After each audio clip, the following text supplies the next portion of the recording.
questions lately about how to get the resin out of your measuring cups. So I just wanted to come on and show you what I use. So this is the measuring cup that I use. You can see it's pretty clean inside. Most of what you can see is stuck to the outside. And unfortunately, this doesn't actually say on it what type of plastic it is, but I did get it from the Dollar Tree, which is in Canada. I don't know if they have that in other countries. I'm guessing they don't. So I don't know what kind of plastic this one is, but I do know that resin doesn't stick to polyethylene and polypropylene plastics, as well as Teflon and nylon. So if you can find a measuring cup or any kind of measuring bowl or anything that is made of those materials, that's ideal, because I'll show you on the outside here, the resin doesn't stick to it. It peels right off.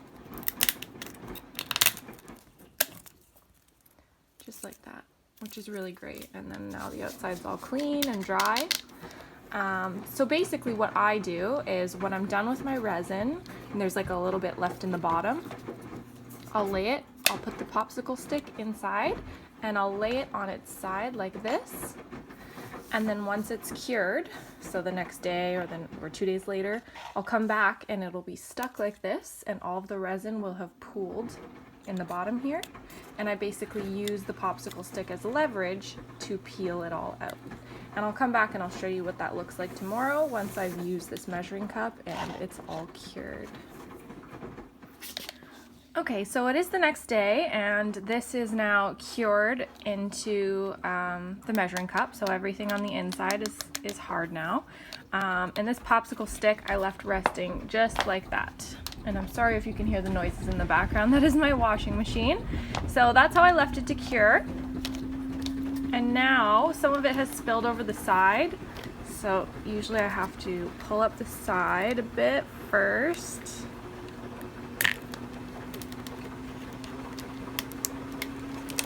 And then I use this as leverage.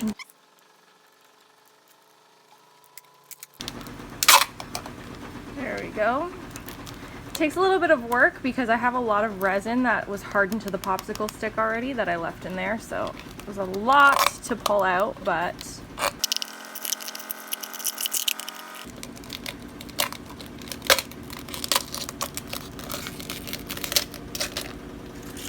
and there we go, look at that.